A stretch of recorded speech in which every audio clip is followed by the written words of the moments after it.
बच्चों आज हम लोग स्टार्ट कर रहे हैं कॉन्सेप्ट ऑफ स्लोप, है ना। बेसिक मैथ्स में एक और सेक्शन है जिसको बोलते हैं कॉन्सेप्ट ऑफ स्लोप।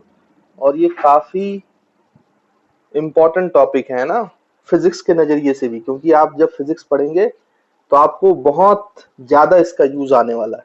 मतलब ये भी अगर कहें कि फिजिक्स में सबसे ज्यादा मैथ्स का जो कॉन्सेप्ट यूज होता है वो कॉन्सेप्ट ऑफ स्लोप से ही होता है, तो इसमें भी कोई गलती नहीं है ना। इसलिए इसको अच्छे से पढ़ें और ध्यान से समझें। तो देखिए, मैं एक एक करके आपको कॉन्सेप्ट सिखाते चलता हूँ, है ना। बाद में बताऊंगा अभी कुछ एग्जांपल्स लेकर कि कैसे हमारे लिए ये बहुत यूजफुल होता है। तो देखो, सबसे पहली बात तो मैं स्ट्रेट लाइन की बात करना चाहता हूँ, है ना। अगर मैं आपसे बोलूं कि what is the standard equation of straight line, standard equation of straight line, straight line की स्टैंडर्ड इक्वेशन क्या होती है बच्चों, है ना। तो 10th में आपको सिखाया जाता है, और अगर आपको नहीं पता तो आपको मैं बता देता हूँ कि जैसे हमें y और x के बीच में ग्राफ बनाना पड़ता है, और वो ग्राफ स्ट्रेट लाइन कब होगी, उसकी क्या स्टैंडर्ड इक्वेशन होगी, तो हम लिखेंगे y is equals to mx plus c, है ना बच्चों। इस तरीके से लिखते हैं। ये standard equation of straight line है। किसी भी प्रकार की स्ट्रेट लाइन को हम इस इक्वेशन से दर्शा सकते हैं। y जो है वो x पे डिपेंड करता है, x की वैल्यू अपने आप क्या हो सकती है हम ले सकते हैं, और y उसके वैल्यूज पे डिपेंड करता है ना। तो आप चाहो तो ग्राफ भी ड्रॉ कर सकते हो।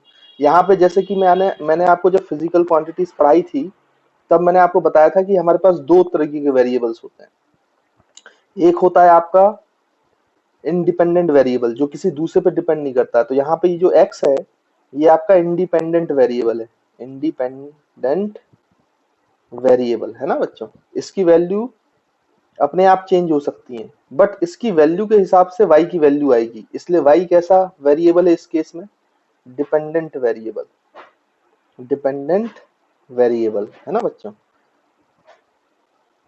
तो आप ये भी बोल सकते हो कि जो y की वैल्यू है y depends depends by depends on x, ऐसा बोल सकते हैं हम कि y की वैल्यू किस पे डिपेंड कर रही है, x पर। लेकिन जब हम मतलब ये y डिपेंड्स ऑन x ऐसा बोलते हैं, ये तो हमारे समझने के लिए हो गया। लेकिन जब इसको लिखा जाता है तो हम इसको ऐसा लिखते हैं, y is a function of x, y is a function of x। तो मैं आपको यहाँ से फंक्शन भी समझाना चाहता हूँ। फंक्शन ऑफ x, फंक्शन का मतलब डिपेंडेंसी होता है। जैसे y डिपेंड्स ऑन x, तो हम इसको ऐसे भी बोल सकते हैं कि y is a function of x। तो आप इसको इस तरीके से मैथमेटिकली लिखते हैं, y is equals to f of x, ऐसे स्मॉल f और ब्रैकेट में x। तो हम इसको क्या रीड करेंगे बच्चों, y is a function of x, या हम इसको क्या समझेंगे कि y जो है वो x का x पे डिपेंड कर रहा है ना। और बोलने के लिए क्या बोलेंगे कि y is a function of x। तो फंक्शन कुछ नहीं, आपको दो वेरिएबल्स के बीच की डिपेंडेंसी को दर्शाता है, उसको हम फंक्शन बोलते हैं ना। अब ये फंक्शन कुछ भी हो सकता है, जैसे कि यहाँ पे स्ट्रेट लाइन का फंक्शन है, इसको हम mx प्लस c बोल रहे हैं। ये भी हो सकता है कि y ऐसा फंक्शन हो जो ट्रिग्नोमेट्रिक फंक्शन हो, तो ऐसा भी हो सकता है कि साइन एक्स ले लो आप, तो ये ट्रिग्नोमेट्रिक फंक्शन बन गया। देखो, ट्रिग्नोमेट्रिक रेशियो का जो x है वो उस पे कौन डिपेंड कर रहा है बच्चों, y डिपेंड कर रहा है, तो ये भी एक फंक्शन ऑफ x है। या फिर मैं ऐसा बोलूं कि f of p is equals to q, तो आप इसको क्या रीड करोगे, q is a function of p। इसको आप ऐसे भी लिख सकते हो कि भाई p स्क्वायर प्लस p। तो देखिए q की वैल्यू p पे डिपेंड कर रही है, p की वैल्यू इंडिपेंडेंट वेरिएबल है और q डिपेंडेंट है, तो हम इसको बोल सकते हैं q क्या है, as a function of p। वैसे ही आपके लॉगरिथमिक फंक्शन भी हो सकते हैं, लॉग फंक्शन। तो y इज इक्वल्स टू आप ऐसे भी लिख सकते हो लॉग x। तो ये y लॉग के माध्यम से x पे डिपेंड कर रहा है ना, तो log ऑफ x आप ऐसे ही बोल सकते हो, ये भी फंक्शन ऑफ x है y का, है ना। तो ऐसे आप किसी वेरिएबल्स को, मैं बोलूं कि मान लीजिए a is equals to f of b, तो इसको क्या रीड करेंगे कि जो आपका डिपेंडेंट वेरिएबल है a वो इंडिपेंडेंट वेरिएबल b पर डिपेंड करता है। वो फंक्शन कुछ भी हो सकता है, लॉगरिथमिक फंक्शन भी हो सकता है, ट्रिग्नोमेट्रिक फंक्शन भी हो सकता है, या ऐसा भी हो सकता है बच्चों, देखो e माइनस b, है ना बच्चों।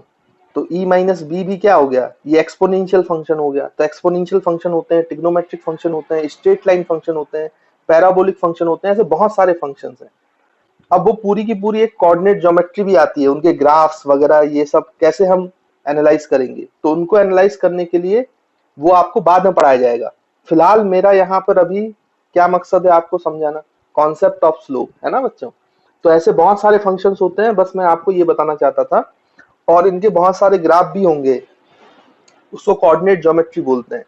तो उसकी आप चिंता नहीं करो, कोऑर्डिनेट ज्योमेट्री को जब आप काइनेमेटिक्स पढ़ रहे होंगे और काइनेमेटिक्स में ग्राफिकल एनालिसिस आएगा, तो ग्राफिकल एनालिसिस से पूरी कोऑर्डिनेट ज्योमेट्री आपको समझाई जाएगी कि कौन कौन से टाइप के ग्राफ हमारे लिए यूज में आते हैं, उन ग्राफ का इंटरप्रिटेशन क्या होता है, उनको कैसे ड्रॉ करते हैं ना, ये सारी चीजें आपको काइनेमेटिक्स में ग्राफिकल एनालिसिस में आएगी, है ना। तो वहां पे मैं आपको डिटेल में समझाऊंगा उसको। तो देखिए बच्चों, मैंने आपको फंक्शन का बेसिक मतलब सिखाया है ना। मैंने ये नहीं कहा कि मैंने आपको फंक्शन पढ़ा दिया पूरी तरीके से, ये तो आप मैथ्स में पढ़ेंगे। बस मैंने आपको बेसिक आइडिया दिया है कि फंक्शन का मतलब डिपेंडेंट और इंडिपेंडेंट वेरिएबल में रिलेशन होता है ना। और dependent variable independent variable depend करता है। अब वो डिपेंडेंसी कैसी भी हो सकती है, पी स्क्वायर फॉर्म में हो सकती है, या फिर लॉग के फॉर्म में हो सकती है, या फिर एक्सपोनेंशियल फॉर्म में हो सकती है, या ट्रिग्नोमेट्रिक फंक्शन के फॉर्म में हो सकती है। तो जैसे जैसे ये आगे आएंगे तो आपको सीखने को मिलेगा ही। और इन सब के जो ग्राफिकल एनालिसिस है वो मैं आपको बता ही चुका हूँ, काइनेमेटिक्स में ग्राफ पढ़ाते समय आपको बताया जाएगा। कोऑर्डिनेट ज्योमेट्री, है ना बच्चों। मैं यहाँ पे उसको नहीं सिखा रहा हूँ बेसिक मैथ्स के सेक्शन में, क्योंकि यह अभी मैं बता देता हूँ तो बच्चे भूल जाते हैं। तो वहीं पे सीखेंगे और फिर ग्राफिकल एनालिसिस करेंगे तो आपको बड़ा मजा आएगा। ठीक। अब उसके बाद y इज इक्वल टू हमने बोला mx प्लस सी, तो मैंने तो x को तो बता दिया, ये इंडिपेंडेंट वेरिएबल है और y आपका डिपेंडेंट वेरिएबल है। तो यहाँ पे m और c क्या है ये भी हमें जानना जरूरी है। तो ये जो c होता है बच्चों, इसको बोलते हैं इंटरसेप्ट, इसको बोलते हैं इंटरसेप्ट, है ना बच्चों। अब ये इंटरसेप्ट क्या होता है, तो आप ऐसा करो कि इस इक्वेशन में x की वैल्यू 0 डालो। अगर इस इक्वेशन में आप x की वैल्यू 0 डालोगे तो m इंटू 0, ये तो 0 हो जाएगा, तो y की वैल्यू क्या आएगी, c। यानी कि इंटरसेप्ट वो वैल्यू है जब x 0 है और y की वैल्यू क्या हो गई है, c। यानी कि जब x 0 है, x कहाँ 0 होता है बच्चों, आपको पता है x कहाँ 0 होता है, y एक्सिस की लाइन पर। y एक्सिस में आप कहीं भी चले जाओ, x की वैल्यू क्या होती है, 0। यानी कि ये y एक्सिस को जब कट करेगी, कोई भी स्ट्रेट लाइन y एक्सिस को जहां कट करेगी वही इंटरसेप्ट है। अभी मैं ग्राफ के थ्रू समझाऊंगा तो और अच्छे से समझ में आएगा। तो मैं क्या बोल रहा हूं कि जहां पे ये y को इंटरसेक्ट करेगी, काटेगी, है ना, y एक्सिस को, वही उसका क्या होगा, स्ट्रेट लाइन का इंटरसेप्ट होगा। और यहाँ पे जो m है, यही m हमारे काम की चीज है, जिसको हम बोल रहे हैं स्लोप। m को बोला जाता है स्लोप। अब ये स्लोप होता क्या है इसके बारे में हम समझते हैं। ठीक है, तो मैं यहाँ पे ग्राफ से आपको समझाता हूँ। तो बच्चों देखिए, कोई भी स्ट्रेट लाइन हो, कैसी भी स्ट्रेट लाइन हो, मान लो अपन ऐसे स्ट्रेट लाइन की बात करते हैं, तो देखो ये स्ट्रेट लाइन बाई एक्सिस को कहां कट कर रही है, ये नीचे नीचे नीचे। तो इसका इंटरसेप्ट जो c है वो नेगेटिव है बच्चों की पॉजिटिव है। देखो नेगेटिव बाई एक्सिस पे कट कर रही है, तो हम बोलेंगे इस स्ट्रेट लाइन का स्लोप जो है वो नेगेटिव होगा। अगर ये पॉजिटिव बाई एक्सिस को कट करती तो पॉजिटिव होता, और अगर ये ओरिजिन से पास हो जाती तो इंटरसेप्ट की वैल्यू कितनी हो जाती, 0, क्योंकि वाई एक्सिस को ये 0 पे कट करती है ना। तो इस तरीके से आप बता सकते हो। अब हम आते हैं स्लोप पर। ये जो स्लोप है ये क्या चीज है, तो आप ध्यान से समझें कि भाई ये आपका एक्स एक्सिस है, पॉजिटिव एक्स एक्सिस, और ये आपका पॉजिटिव वाई एक्सिस है। अगर मैं आपसे बोलूं, आपने बहुत पहले बहुत लोअर क्लासेस में एंगल की डेफिनेशन पढ़ी है, पॉजिटिव एंगल कैसे नापते हैं हम, पॉजिटिव एंगल। तो किसी भी लाइन के लिए अगर हमें एंगल नापना है तो हम पॉजिटिव एक्स एक्सिस से एंटी क्लॉकवाइज घूमते हैं, तो इसी को एंगल हम थीटा बोलते हैं बच्चों। एक एंगल और बन रहा है आपका जो एक्स एक्सिस से क्लॉकवाइज बन रहा है, लेकिन ये एंगल हम नहीं मानते, ये हमने बहुत पहले ही डेफिनेशन पढ़ी हुई। पॉजिटिव एंगल हम किसको मानते हैं, पॉजिटिव एक्स एक्सिस से एंटी क्लॉकवाइज नापा गया एंगल, उसको हम पॉजिटिव एंगल नाप मानते हैं। और इसी ये एंगल की डेफिनेशन भी है, तो इसको हमने थीटा एंगल बोला। तो ये जो स्ट्रेट लाइन है, ये पॉजिटिव एक्सिस के साथ जितने एंगल में इंक्लाइंड है, जितना एंगल ये इंक्लिनेशन है थीटा, इसको बोला जाता है स्लोप एंगल। इसको क्या बोला जाता है बच्चों, थीटा को बोला जाता है स्लोप एंगल। इस बात को याद रखेंगे, इसको बोला जाता है स्लोप एंगल, है ना।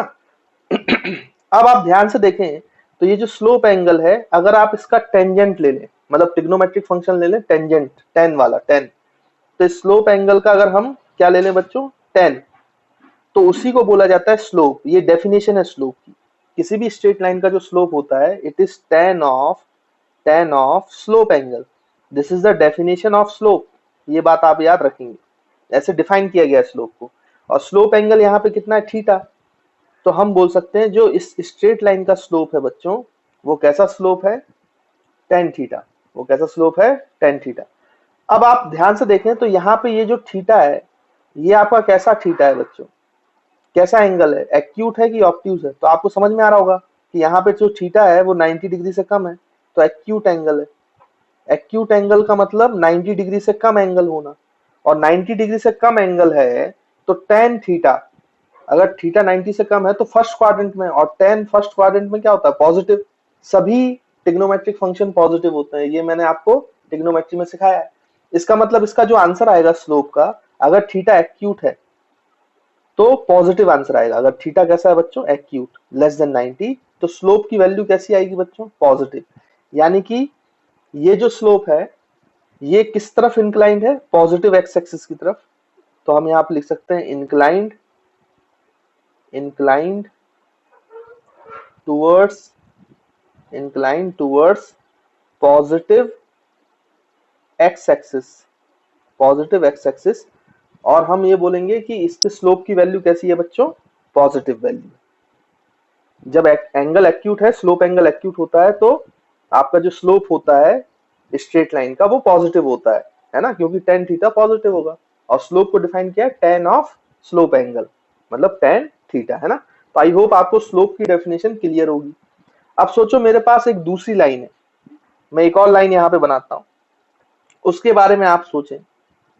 तो जैसे ये आपका वाई एक्सिस हो गया, ये आपका एक्स एक्सिस हो गया, तो आपकी ऐसी लाइन है, देखो बच्चों इस तरीके से।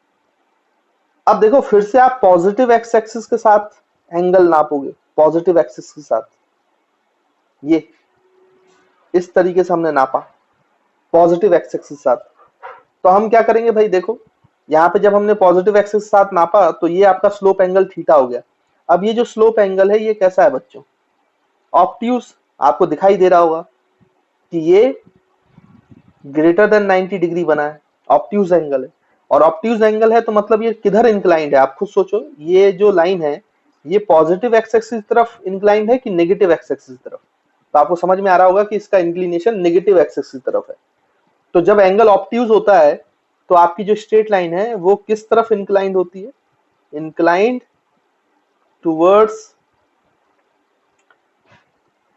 Negative x axis, inclined towards negative x axis.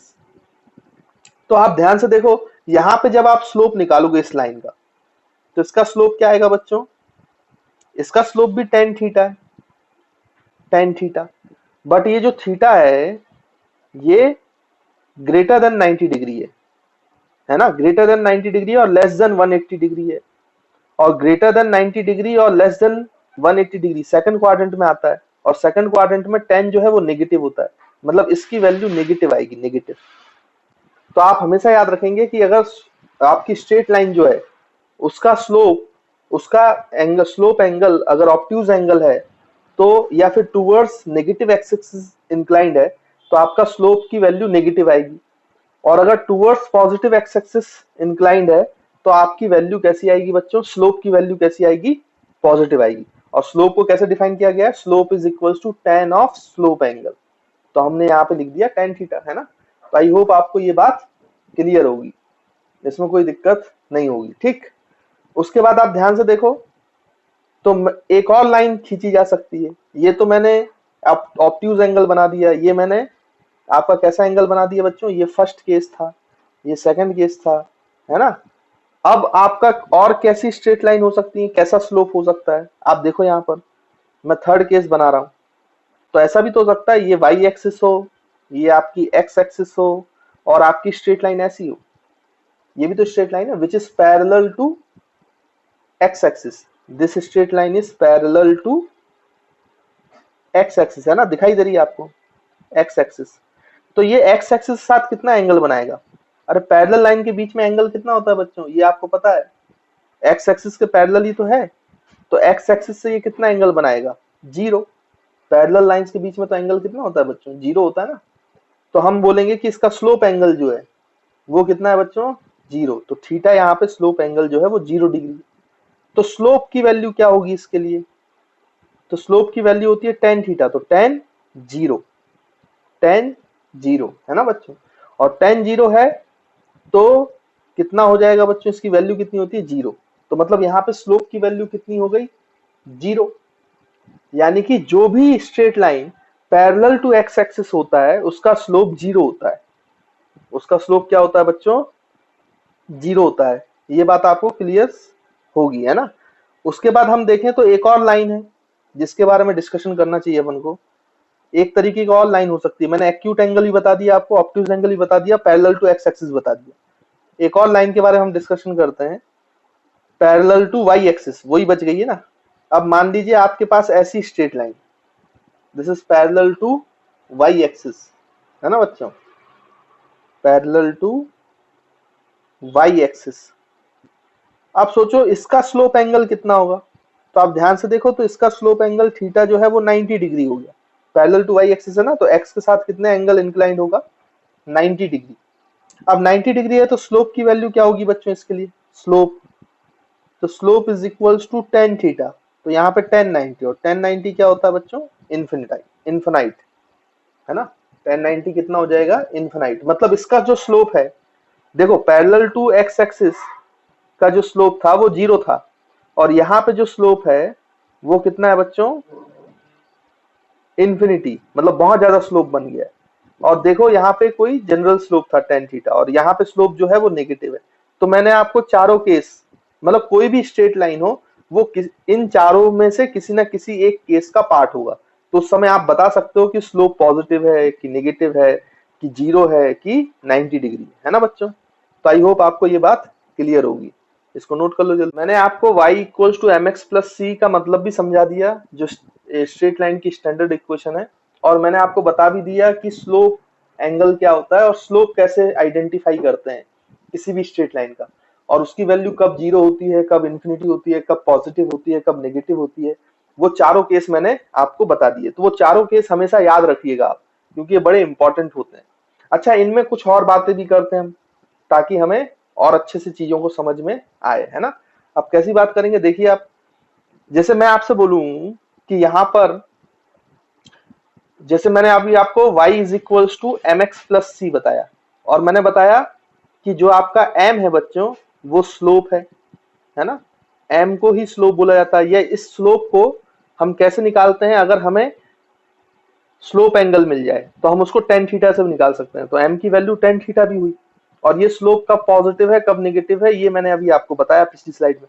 तो देखो, आपको कोई भी स्ट्रेट लाइन बनाई जाए, आप उन स्ट्रेट लाइंस की वैल्यू बहुत आसानी से लिख सकते हो। जैसे मैं यहाँ पे सारी प्रकार की स्ट्रेट लाइंस बना के दिखा देता हूँ कि उनकी इक्वेशंस क्या क्या लिखी जा सकती है ना।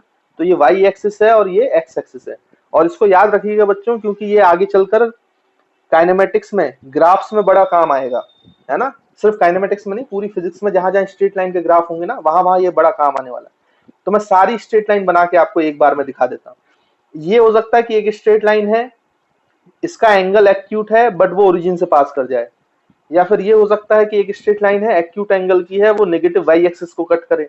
या ये हो सकता है कि एक ऐसी स्ट्रेट लाइन हो जो पॉजिटिव वाई एक्सिस को कट करे, लेकिन उसका एंगल जो है, स्लोप एंगल, वो एक्यूट ही रहे। उसके बाद आप ध्यान से देखो तो हम इसको ऐसे भी कर सकते हैं, ऐसी स्ट्रेट लाइन भी हो सकती है और ऐसी स्ट्रेट लाइन भी हो सकती है। तो भाई यही पॉसिबिलिटी है ना कि इतनी सारी स्ट्रेट लाइन होंगी। और मैंने आपको पैरेलल टू एक्स एक्सिस और पैरेलल टू वाई एक्सिस तो वैसे ही बता दिया है ना। तो और क्या पॉसिबिलिटी हो सकती है, तो यही पॉसिबिलिटी हो सकती है। अब इनकी इक्वेशन कैसे लिखेंगे वो भी मैं आपको बताता हूँ। तो बच्चों, ये पॉसिबल स्ट्रेट लाइंस हैं, इतनी तरीके की स्ट्रेट लाइंस हो सकती है ना जो मैंने आपको बताया। और इनके अलावा दो वो हैं, एक पैरेलल टू एक्स एक्सिस और पैरेलल टू वाई एक्सिस, वो तो मैंने आपको बता ही दिया है। अब यहाँ पे देखो, इन सब स्ट्रेट लाइंस की इक्वेशन बहुत इजीली आप लिख सकते हो। देखो, पहले इस वाली की इक्वेशन लिखते हैं। देखो ये वाली स्ट्रेट लाइन, ये वाली, इस वाली स्ट्रेट लाइन में आपका क्या है, देखिए यहाँ पर आप ध्यान से देखेंगे तो इसका जो स्लोप है, क्योंकि इसका एक्यूट एंगल है पॉजिटिव एक्स एक्सिस के साथ, तो इसका मतलब इसका स्लोप पॉजिटिव है, तो m को पॉजिटिव लो।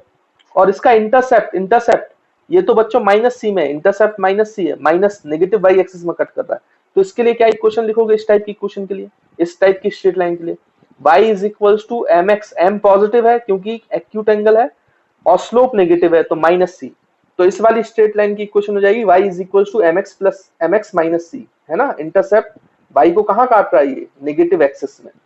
फिर ये वाली स्ट्रेट लाइन है, इसका क्या लिख सकते हो बच्चों आप, तो ये जो नेगेटिव वाली लाइन है, मतलब ये वाली सेकंड वाली जो लाइन है, स्ट्रेट लाइन है, उसकी इक्वेशन क्या लिख सकते हो, देखो ये ओरिजिन से पास हो रहा है, मतलब इसका इंटरसेप्ट जीरो है, और ये एक्यूट एंगल बना रहा है, एक्यूट एंगल, तो इसका स्लोप पॉजिटिव है, तो इसको सिंपली क्या लिखेंगे, y is equal to m x, क्योंकि इसका c जीरो हो गया, क्योंकि ये ओरिजिन से पास हो रहा है। वैसे ही आप इस वाली स्ट्रेट लाइन के लिए भी इक्वेशन लिख सकते हो, इस वाली की स्ट्रेट लाइन की इक्वेशन क्या हो जाएगी, अब ये पॉजिटिव y एक्सिस पे काट रहा है, मतलब प्लस c पर, तो हम इसकी इक्वेशन लिख सकते हैं, और एक्यूट एंगल तो बना ही रहा है पॉजिटिव एक्स एक्सिस के साथ, तो हम बोलेंगे y is equals to, slope तो पॉजिटिव है और इंटरसेप्ट भी पॉजिटिव है, तो y is equals to m x plus c, ये इक्वेशन लिखेंगे हम ऐसी ऐसी स्ट्रेट लाइन के लिए। अब इनकी भी बात कर लेते हैं, ये आपकी स्ट्रेट लाइन है, इस स्ट्रेट लाइन के लिए क्या इक्वेशन लिखोगे आप, y इज इक्वल, देखो अब ये एंगल ऑब्ट्यूज बना रहा है, तो स्लोप नेगेटिव हो गया, तो y is equal to minus m x, और इंटरसेप्ट इसका पॉजिटिव है तो प्लस सी, तो ऐसी स्ट्रेट लाइन के लिए आप लिखोगे y is equal to minus m x plus c. वैसे ये जो स्ट्रेट लाइन है ये ओरिजिन से पास हो रही है, लेकिन ऑब्ट्यूज एंगल बना रही है, तो स्लोप तो नेगेटिव है, तो y is equal to minus m x, और c जो है वो जीरो है, क्योंकि ये ओरिजिन से पास हो गया, इंटरसेप्ट तो जीरो है, y को जीरो पे कट कर रहा है ना, y एक्सिस को। वैसे इसके लिए भी लिख सकते हो आप, इसका भी इंटरसेप्ट माइनस सी पर है, और इसका स्लोप भी नेगेटिव होगा, क्योंकि ऑब्ट्यूज एंगल बना रहा है पॉजिटिव एक्सिस के साथ, तो इसका क्या वैल्यू हो जाएगा बच्चों, y is equal to negative slope minus m x, और इंटरसेप्ट भी माइनस, तो माइनस सी।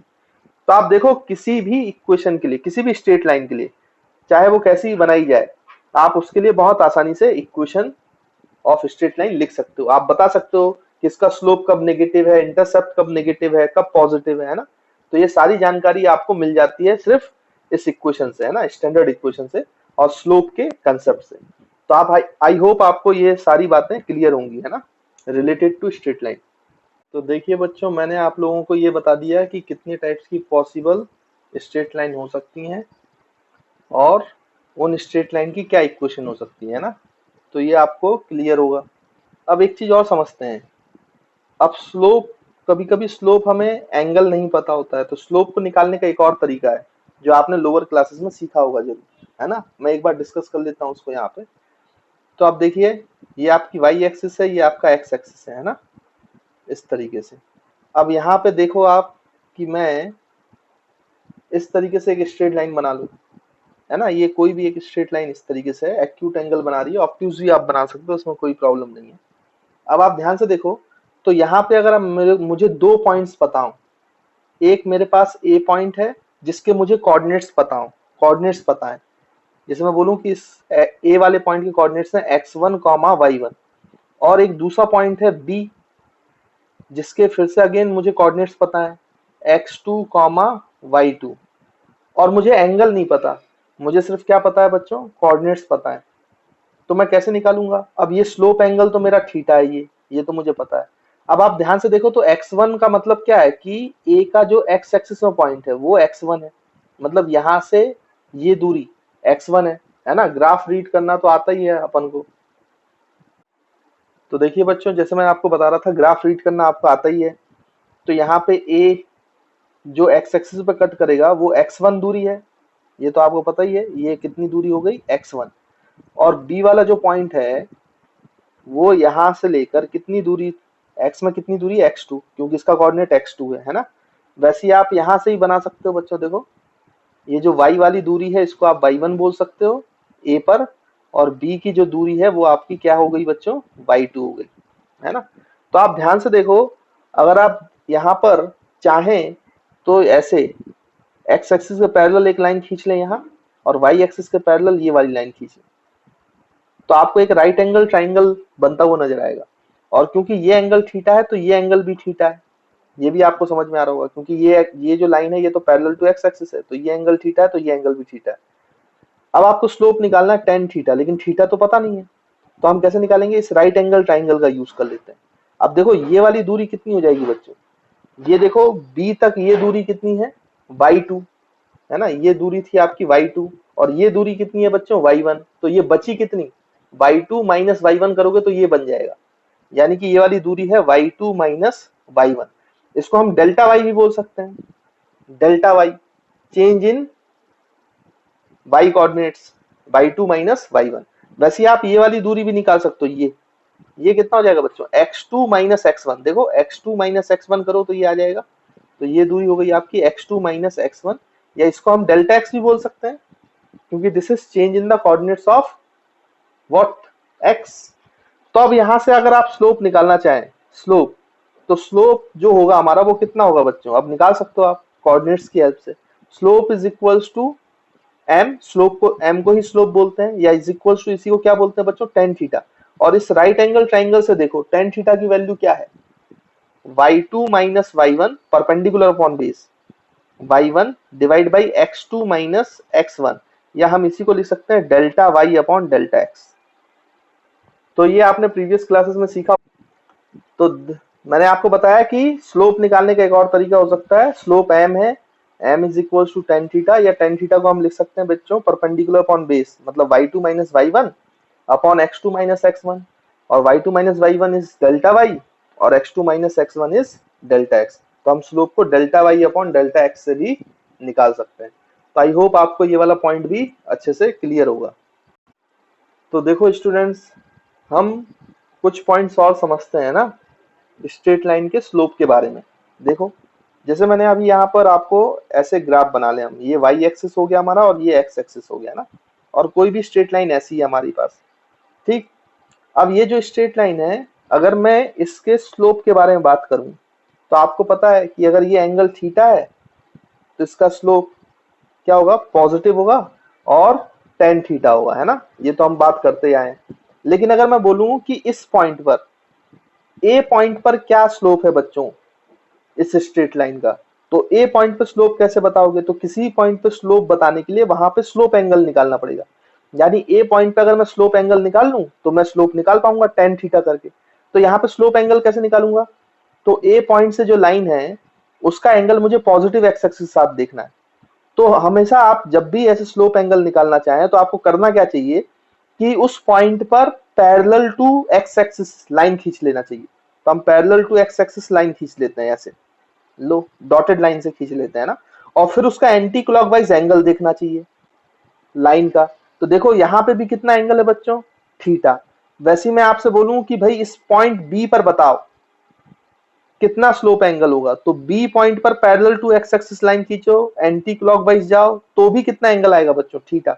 यानी स्ट्रेट लाइन पर आप किसी भी पॉइंट पे चले जाओ, हर पॉइंट पर जो एंगल है वो आपको सेम मिलेगा, थीटा एंगल मिलेगा। यानी कि स्ट्रेट लाइन का जो स्लोप होता है वो हर पॉइंट पे सेम होता है, यानी कि हमेशा कांस्टेंट होता है।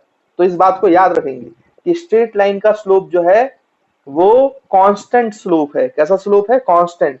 वो अलग अलग पॉइंट पे बदलता नहीं है, हर पॉइंट पे सेम रहता है। मान लो ये सी पॉइंट पे आ गए, तो सी पॉइंट पे भी स्लोप एंगल कितना है, तो यहाँ पे स्ट्रेट लाइन खींचो, पैरेलल टू एक्स एक्सिस खींचो, और उसके बाद एंटी क्लॉकवाइज एंगल देखो, तो अभी भी ये एंगल थीटा ही आएगा। ये आपको समझ में आ रहा होगा, है ना, ये सारे एंगल थीटा है, हर पॉइंट पे स्ट्रेट लाइन के जो स्लोप एंगल है वो थीटा ही है। इसका मतलब जो स्लोप ऑफ स्ट्रेट लाइन होता है वो कांस्टेंट होता है, हर जगह पे स्लोप की वैल्यू सेम होती है ना बच्चों। तो हम बोल सकते हैं क्या कि देखो यहाँ पे मैं लिख भी देता हूं कि स्ट्रेट लाइन ग्राफ्स, स्ट्रेट, ये बड़ा इंपॉर्टेंट पॉइंट है ना, straight line graphs, straight line graphs are are या फिर ऐसा लिख लो, straight line graphs have constant slopes, have constant slope because slope angle, that is theta is same at all the points at all the points on the straight line, है ना बच्चों। Straight line graphs के slope कैसे होते हैं बच्चों, constant होते हैं, कांस्टेंट। इसलिए वो आपके हर जो पॉइंट पर है, ऐसा क्यों होता है, क्योंकि हर पॉइंट पर आपका स्लोप एंगल जो होता है वो सेम होता है ना। स्ट्रेट लाइन पे कोई भी पॉइंट ले लो आप, स्लोप एंगल आपका सेम रहेगा, और स्लोप एंगल अगर सेम होगा तो आपको पता है कि आपका स्लोप भी कैसा होगा बच्चों, सेम होगा, कांस्टेंट होगा, है ना। तो आई होप आपको ये बात भी क्लियर होगी। अब आप ध्यान से देखो, तो जैसे मैंने अभी दो ग्राफ बनाए थे आपके, है ना। ये फर्स्ट ग्राफ था आपका, जो मैंने आपको बताया था कि ये ऐसी स्ट्रेट लाइन है, इसका एंगल एक्यूट है, तो इसका स्लोप की क्या क्या प्रॉपर्टी है देखो। जब आपको ऐसी लाइन मिलेगी तो स्लोप की क्या प्रॉपर्टी है, पहली बात, इसका स्लोप पॉजिटिव होगा क्योंकि एक्यूट एंगल है, एंड कांस्टेंट होगा क्योंकि ये स्ट्रेट लाइन, क्योंकि स्ट्रेट लाइन का स्लोप कैसा होता है बच्चों, कांस्टेंट होता है ना। तो आपको ये बात अच्छे से समझ में आनी चाहिए। उसके बाद सेकंड, अगर मैं आपसे बोलूं कि भाई ये आपका वाई एक्सिस, ये एक्स एक्सिस, और इसमें जो स्लोप है ये वाई एक्सिस और ये एक्स एक्सिस, ये स्ट्रेट लाइन ऐसी होती, तो इसमें जो एंगल होता बच्चों, ये कैसा एंगल बनता, ऑब्ट्यूज, ऑब्ट्यूज। और अगर ये ऑब्ट्यूज एंगल होता तो हम इसके स्लोप के बारे में क्या बोलते हैं, इसके स्लोप की प्रॉपर्टी होती कि इसका स्लोप नेगेटिव होता है क्योंकि ऑब्ट्यूज एंगल है, एंड क्योंकि ये स्ट्रेट लाइन है इसका स्लोप कांस्टेंट है, तो इसके स्लोप की प्रॉपर्टी है कि इस स्ट्रेट लाइन का स्लोप नेगेटिव है एंड कांस्टेंट है, और इस टाइप की स्ट्रेट लाइन का स्लोप पॉजिटिव है एंड कांस्टेंट है। और पैरेलल टू एक्स एक्सिस है तो स्लोप जीरो हो गया, कांस्टेंट तो है, अब उसकी वैल्यू जीरो है, और अगर पैरेलल टू वाई एक्सिस हो गया तो स्लोप की वैल्यू इंफिनिटी हो जाती है ना। तो आई होप आपको स्लोप पॉजिटिव कब होता है, नेगेटिव कब होता है, और स्ट्रेट लाइन का स्लोप हमेशा कांस्टेंट क्यों होता है, यूनिफॉर्म होता है, यूनिफॉर्म, ये भी आपको बात समझ में आई होगी, है ना। तो स्टूडेंट्स, हम लोगों ने स्लोप की बात कर ली, स्लोप पॉजिटिव कैसे होता है, कांस्टेंट कैसे होता है, ये भी हमने डिसाइड कर लिया है ना। अब थोड़ा सा और इसमें एनालिसिस करते हैं ताकि और चीजों को हम समझ पाए। देखो यहाँ पर कभी कभी क्या होता है ना कि आपको दो स्ट्रेट लाइन दे देते हैं और आपसे पूछा जाता है कि भाई किसका स्लोप ज्यादा है और किसका स्लोप कम है, ये बताओ, है ना। तो हम उसको भी देखते हैं कि कैसे हम बताएंगे कि स्लोप ज्यादा कम कैसे होता है ना। तो आप ध्यान से देखो, यहाँ पे मान के चलिए कि मेरी एक स्ट्रेट लाइन ऐसी है और एक स्ट्रेट लाइन ऐसी है। ये स्ट्रेट लाइन नंबर 1, मतलब ये नीचे भी है लेकिन मैं बना नहीं रहा हूँ, सिर्फ ऊपर ऊपर बना के बता रहा हूँ आपको। और this is straight line number 2, तो ये वाई एक्सिस और ये एक्स एक्सिस। अब मैं आपसे बोलूँ कि किस स्ट्रेट लाइन का, 1 का 2 का, इन दोनों में से स्लोप किसका ज्यादा है। मान लीजिए जो angle, slope angle first line बना रही है 1 वाली लाइन, उसका स्लोप एंगल θ1 है, और दूसरा जो स्लोप है उसका एंगल θ2 है। हम चाहे तो एक वैल्यू भी ले लेते हैं ताकि हमें और अच्छे से समझ में आए कि क्या हो रहा है। तो आप ध्यान से देखो, θ2 की वैल्यू 60 डिग्री ले लो और θ1 की वैल्यू 30 डिग्री ले लो, मान लो, है ना। तो इससे आपको और समझ में आएगा। तो अगर मैं आपसे बोलूं कि भाई स्लोप 1 का एंगल क्या है, स्लोप ऑफ लाइन 1, है ना, स्लोप ऑफ लाइन 1, फर्स्ट वाली लाइन का स्लोप कितना है, तो आप कैसे निकालोगे, उसका जो स्लोप एंगल है उसका 10, तो tan θ1, tan θ1 मतलब कितना बच्चों, tan 30, और tan 30 की वैल्यू कितनी होगी बच्चों, बताओ, आप लोगों को पता है, बोलो।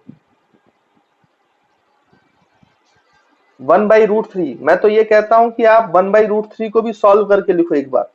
1/√3 की वैल्यू कितनी होती है बच्चों, पता है क्या आप लोगों को, बोलो बोलो। अगर आप इसको सॉल्व करेंगे तो ये वैल्यू आएगी 0.58, है ना। सॉल्व करके देखेंगे तो इसकी वैल्यू आएगी 0.58, मतलब फर्स्ट वाली जो स्ट्रेट लाइन है उसका स्लोप है 0.58, ये हमने निकाल लिया। अब सेकंड वाली जो स्ट्रेट लाइन है उसका स्लोप देखो बच्चों कितना है, उसका स्लोप देखो कितना है, स्लोप 2 सेकंड लाइन का, तो उसको लिखेंगे हम tan θ2, tan θ2 मतलब tan 60, और tan 60 का मतलब क्या होता है बच्चों, कितनी वैल्यू होती है, सब पता है आप लोगों को, √3 को हम लिख सकते हैं 1.71। तो देखो किसकी वैल्यू ज्यादा है, किसकी स्लोप की वैल्यू ज्यादा है, फर्स्ट वाले की कि सेकंड वाले की, सेकंड वाले की, सेकंड वाले की। तो इसका मतलब सेकंड वाला जो स्लोप है सेकंड वाली लाइन है उसका स्लोप ज्यादा है, तो हम यहाँ पे बोल सकते हैं slope of second line is greater than slope of first line. और ऑब्वियस सी बात है, जब एंगल एक्यूट है तो जो tan की वैल्यू है वो 0 से 90 पे बढ़ती है, इंक्रीज होती है ना। 0 पे tan की वैल्यू 0 है और 90 पे tan की वैल्यू इंफिनिटी है, तो 0 से 90 में एक्यूट एंगल में tan की वैल्यू बढ़ती है। तो अगर आपका एंगल बढ़ेगा तो ऑब्वियस सी बात है उसका स्लोप भी बढ़ेगा, है ना। तो slope of line 2 is greater than slope of line 1, ये बात हमें समझ में आती है। अब एक और केस देखो, ये फर्स्ट केस था, है ना बच्चों। हम सेकंड केस भी देखते हैं और उसमें समझते हैं कि किसका स्लोप ज्यादा है। देखो अब यहाँ पे y एक्सिस और यहाँ पे ये x एक्सिस, और मैं आपसे बोल रहा हूं कि अब जो हमारी लाइन है वो ऐसी है, ये आपकी फर्स्ट लाइन है और ये आपकी सेकंड लाइन, और हम कुछ एंगल भी मान लेते हैं। देखो पॉजिटिव x एक्सिस से जो इसका एंगल है θ2, तो θ2 आप मान लो कितना मान लेते हैं लगभग, ठीक है 120 डिग्री मान लेते हैं। और जो दूसरे वाली लाइन है ये वाला, तो इसका जो एंगल है ना बच्चों, इसका जो एंगल है ऐसा, ये वाली लाइन का, ये फर्स्ट वाली लाइन का θ1, ये मान लो 150 डिग्री है, ज्यादा है ना। देखो एंगल में किसका एंगल ज्यादा है पॉजिटिव एक्स एक्सिस से, फर्स्ट वाली का सेकंड वाली का, फर्स्ट वाली का, इसलिए मैंने θ1 को ज्यादा मान दिया है 150 डिग्री, और θ2 को मैंने कम मान लिया है, उसका एंगल कम है 120 डिग्री। अब आपसे बोला जाए कि बताओ बच्चों फर्स्ट और सेकंड दोनों में किसका स्लोप ज्यादा है, फर्स्ट लाइन का स्लोप ज्यादा है कि सेकंड लाइन का स्लोप ज्यादा है। तो निकाल लेते हैं हम वैल्यूज, फिर देखते हैं। तो हम यहाँ पे स्लोप निकालेंगे तो कितना हो जाएगा बच्चों, slope is equal to slope of first line is equal to tan θ1, और tan θ1 मतलब tan 150। tan 150 की वैल्यू बता सकते हो क्या बच्चों, tan 150 को क्या लिख सकते हैं हम, tan 90 प्लस, या फिर हाँ 180 माइनस, जो भी लिखना चाहो आप इसको ऐसे लिख लो, tan 180 से कर लो, tan 180 माइनस 30, है ना, सही बोल रहा हूं क्या मैं, tan 180 माइनस 30, तो ये क्या हो जाएगा बच्चों माइनस tan 30, है ना। मैं लाइट एंगल्स पढ़ा चुका हूं आपको, और माइनस tan 30 और tan 30 की वैल्यू होती है कितनी आपकी 0.58, तो ये आ जाएगा माइनस 0.58। आप tan 150 की वैल्यू निकालो, उसकी वैल्यू आएगी माइनस 0.58, है ना। तो आई होप आपको ये बात क्लियर होगी। वैसे ही आप स्लोप 2 निकाल लो, स्लोप 2 सेकंड स्लोप की वैल्यू, सेकंड स्लोप की वैल्यू क्या आएगी बच्चों, tan θ2, tan θ2 मतलब 120, और 120 को क्या लिख सकते हो 180 माइनस 60, tan 180 माइनस 60। अब इसको आप सॉल्व कर सकते हो, तो ये माइनस tan 60 आएगा, और tan 60 की वैल्यू हम जानते हैं √3, तो ये आ जाएगा माइनस 1.71, माइनस 1.71। अब आप बताओ किसका स्लोप ज्यादा है बच्चों, स्लोप 1 का कि स्लोप 2 का, 1 का स्लोप ज्यादा है, क्योंकि उसकी देखो उसकी वैल्यू कम है बट नेगेटिव साइन के साथ है ना बच्चों, नेगेटिव साइन के साथ है, तो नेगेटिव साइन के साथ छोटी वैल्यू बड़ी होती है और बड़ी वैल्यू छोटी होती है, ये तो आपको पता ही होगा। तो आप बोलोगे बच्चों क्या है कि इसका जो स्लोप है इस वाली कंडीशन में, तो जो स्लोप है कौन सी लाइन का, फर्स्ट लाइन का, वो ग्रेटर देन है स्लोप ऑफ सेकंड लाइन, आप लोग ऐसा बोलोगे। लेकिन मैं आपको बता दूं ये बिल्कुल गलत है, ऐसा है ही नहीं। अभी भी स्लोप सेकंड लाइन का बड़ा है कंपैरेटिव टू फर्स्ट लाइन, क्यों और कैसे वो आप समझें आप, है ना। देखिए ये जो इसका रियल आंसर है वो है slope of second line is greater than slope of first line, है ना। अब ऐसा क्यों है, क्योंकि नेगेटिव वैल्यूज हैं, तो इसको तो बड़ा होना चाहिए था फर्स्ट वाले को, और सेकंड वाले को छोटा होना था। तो इसको समझे आप अच्छे से, जो स्लोप का कंसेप्ट है मैंने आपको पहले बताया कि स्लोप का जो पॉजिटिव है और स्लोप का नेगेटिव साइन है वो असलियत में ये बताता है कि वो किसकी तरफ इंक्लाइंड है, पॉजिटिव एक्स एक्सिस की तरफ कि नेगेटिव एक्सिस की तरफ। स्लोप का बड़ा होना या स्लोप का छोटा होना ये उसका साइन नहीं बताता, साइन हमें स्लोप के बारे में, स्लोप का जो साइन होता है वो हमें ये इंफॉर्मेशन देता है कि अगर स्लोप पॉजिटिव है तो वो पॉजिटिव एक्सिस की तरफ इंक्लाइन है। देखो मैंने आपको पहली शीट में ये चीज बताई थी।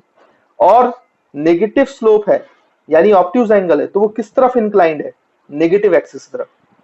तो पॉजिटिव और नेगेटिव साइन, मतलब मैं यहाँ पे लिख भी देता हूं, ये नोट है इंपॉर्टेंट, कि positive and negative sign of slope only tells us that a straight line a straight line is either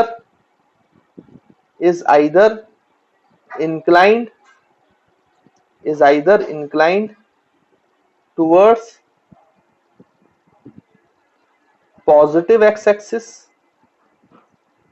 or negative x-axis, positive x axis और नेगेटिव एक्स एक्सिस। सिर्फ ये इंफॉर्मेशन देता है, पॉजिटिव साइन और negative sign. Slope का बड़ा होना या छोटा होना, किसका स्लोप ज्यादा है किसका स्लोप कम है, ये हमें नहीं बताता। कौन? साइन, प्लस माइनस साइन नहीं बताता। प्लस माइनस के लिए हमेशा जब भी हम कंपेयर करेंगे, ऑन कंपेयरिंग स्लोप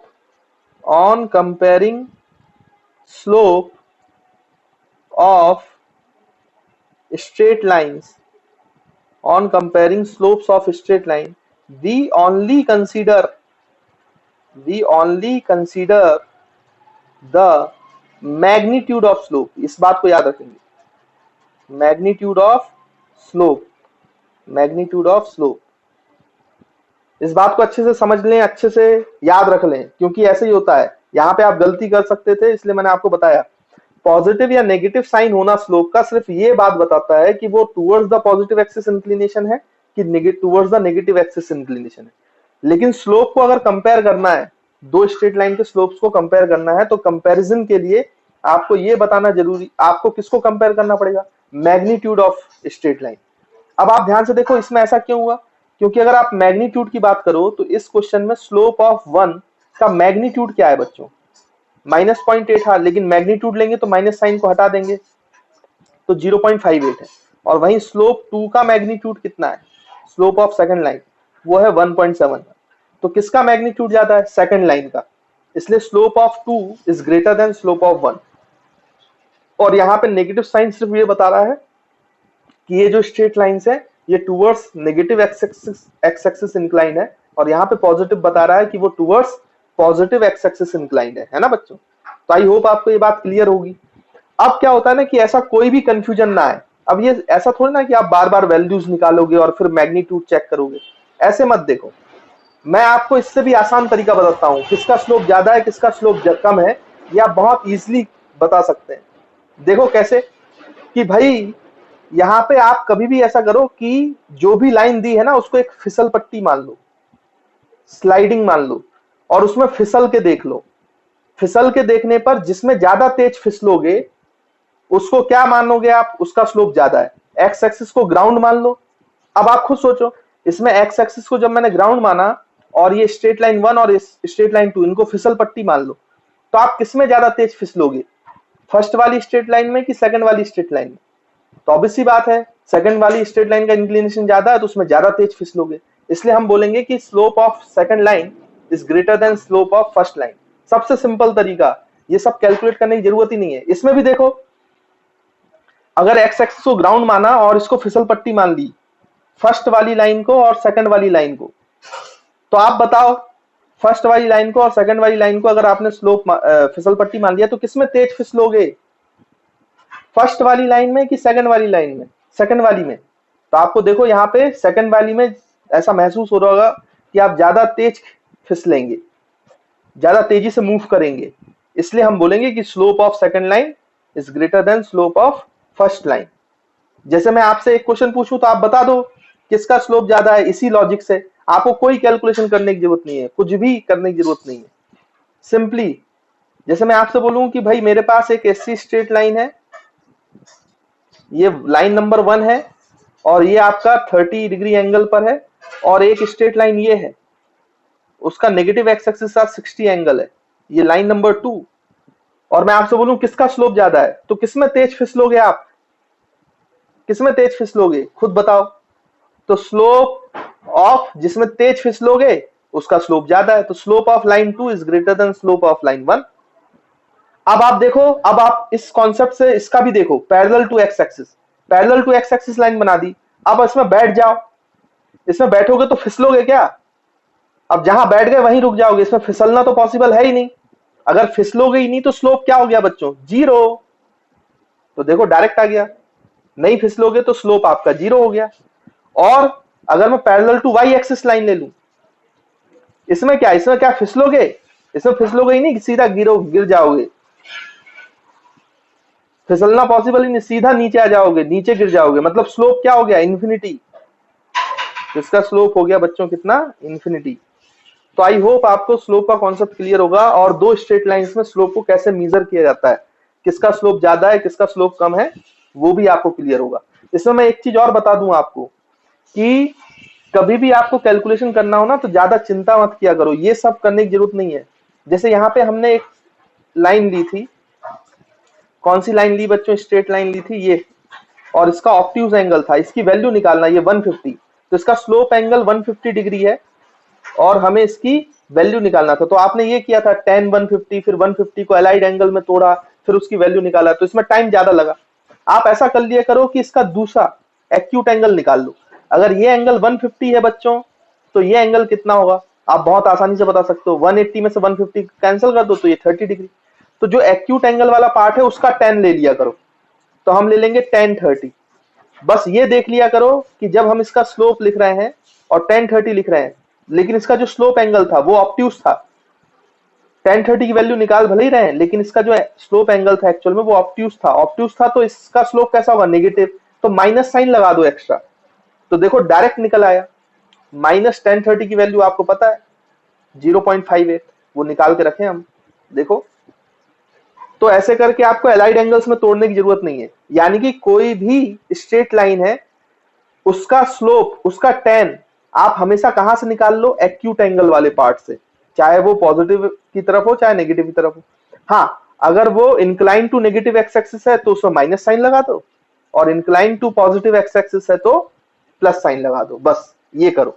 बाकी आपको एलाइड एंगल्स में कन्वर्ट करने के लिए जरूरत नहीं है किसी भी स्लोप को कैलकुलेट करने के लिए, बहुत इजीली आप एक्यूट एंगल वाले पार्ट से ही स्लोप को कैलकुलेट कर सकते हो। बस ये देख लेना किसकी तरफ इंक्लाइंड है, नेगेटिव एक्स एक्सिस की पॉजिटिव एक्स एक्सिस, है ना बच्चों, उसके हिसाब से नेगेटिव और पॉजिटिव साइन लग जाएगा। तो आई होप आपको ये बात भी क्लियर होगी। अब देखो, इसमें मैं अगर आगे बढ़ूं तो मैं आपको कुछ चीजें बताऊं, जैसे ये चीजें ना बहुत काम आती हैं कि किसका स्लोप ज्यादा है किसका कम है। जैसे मैं आपसे बोलूं कि आपको पोजीशन टाइम ग्राफ दिया है, जैसे 9th में पढ़ा था आपने बच्चों, पॉजिटिव पोजीशन टाइम ग्राफ मतलब एक्सटी ग्राफ, पोजीशन टाइम है ना, और आपने पढ़ा होगा कि जो वेलोसिटी है वो delta x upon delta T होता है। डेल्टा एक्स मतलब यहाँ पे वाई एक्सिस की जगह किसने ले ली, एक्स ने, और डेल्टा टी मतलब यहाँ पे एक्स एक्सिस की जगह किसने ले ली, तो ये है क्या बच्चों, ये है तो tan थीटा ही, यानी कि ये स्लोप है। यानी कि अगर आपको एक्सटी ग्राफ दिया जाए तो उसके स्लोप के बारे में जानकारी ले लो, तो आपको क्या मिल जाएगा, उसकी वेलोसिटी की जानकारी मिल जाएगी, क्योंकि एक्सटी ग्राफ में स्लोप जो है वो वेलोसिटी देता है। तो अब आपसे बोला गया कि भाई ये कार 1 है, ये कार 1 का ग्राफ है एक्सटी ग्राफ, और ये कार 2 का एक्सटी ग्राफ है, कार 2 का। तो आपसे पूछा जाए बताओ कौन सी कार की स्पीड ज्यादा तेज है, तो भाई जिसका स्लोप ज्यादा है उसकी वेलोसिटी भी ज्यादा है। तो बहुत आसानी से आप बता दोगे कि velocity of car 2 is greater than velocity of car 1। देखो कितनी आसानी से बन गया ये सवाल, आपको बिना किसी कैलकुलेशन के, अगर आपको स्लोप का कंसेप्ट आता है तो बहुत आसानी से निकल जाता है बच्चों। ऐसा सिर्फ यहाँ पे नहीं है, ऐसा हर जगह पे होगा। अब आप फिजिक्स में जब भी आएंगे तो जब ये स्लोप के बारे में पढ़ेंगे ना, तो स्लोप की कैरेक्टरिस्टिक्स आप देखो, और आप ये भी बता सकते हो कि कार 1 की वेलोसिटी जो है वो यूनिफॉर्म स्पीड है, क्योंकि ये स्ट्रेट लाइन है, और स्ट्रेट लाइन में जो स्लोप होता है वो बच्चों कांस्टेंट होता है। कांस्टेंट स्लोप मतलब वेलोसिटी भी कांस्टेंट, और कांस्टेंट वेलोसिटी मतलब यूनिफॉर्म मोशन कर रही है, ये दोनों कार यूनिफॉर्म मोशन कर रही है, ये भी आप बता सकते हो। सिर्फ किसके जानकारी से, अगर आपको किसका कंसेप्ट आता है, स्लोप का, है ना। तो आई होप आपको स्लोप का कंसेप्ट क्लियर होगा।